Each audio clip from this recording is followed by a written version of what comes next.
Saint Pius X. Shortly before his death, wise old Leo XIII told Cardinal Sarto that he would be the next pope and would do much for the church. Leo was right on both counts.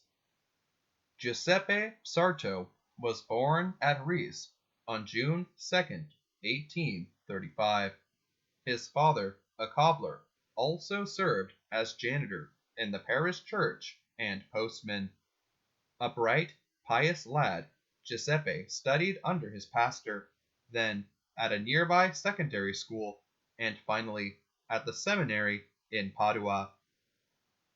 Ordained in 1858, Sarto worked hard and well as parish priest. In 1884, he became Bishop of Mantua and did so much for that run-down diocese that Leo XIII made him a cardinal and moved him to Venice. Both as Bishop of Mantua and Patriarch of Venice, Sarto proved to be a zealous pastor and a highly capable administrator. In the conclave of 1903, Rampolla took an early lead, but Austria vetoed him, and the cardinals turned to Sarto. He accepted unwillingly and took the name Pius X. Pius was not to enjoy peace. The French Republic was waging bitter war on the Church. The government suppressed religious orders, attacked religious education, and in 1905 unilaterally denounced the Concordat, separated church and state, and confiscated church property. When Pius forbade Catholics to form the associations required by the government to run the churches, things looked desperate. But the government backed down from its extreme position, and though extremely poor, the French church struggled on. In Spain and Portugal too, Pius had the grief of seeing the church attacked. Attack from the outside was not the greatest danger. Some priests, infected with bad philosophical ideas, and worse theological ones, were striving to make modernism prevail within the church. Modernism does not mean a devotion to television or atomic research, but a very dangerous adaptation of the dogmas of faith to fads of the day.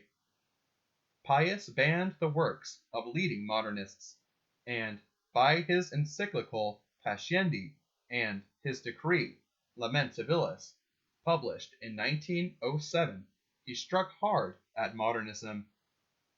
Determined to tear it out by the roots, Pius followed these measures by demanding from every priest an oath against modernism.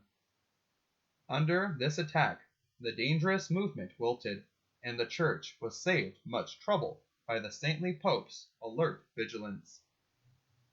Pius took as his motto Paul's expression, to restore all things in Christ.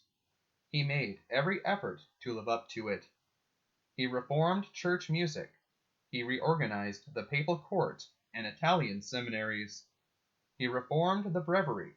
He started the tremendous work of codifying canon law. But, above all, Pius will be remembered as the Eucharistic Pope. He wished children to receive Holy Communion when they reached the age of reason, and, in a return to the early Christian practice, he begged Catholics to receive Holy Communion frequently. Pius X predicted that a great war would break out in 1914, but when it came, it nearly broke his great heart. He died on August 20th, 1914. The people, with touching devotion, kept thronging around the kind-hearted Pope's tomb. Miracles were worked.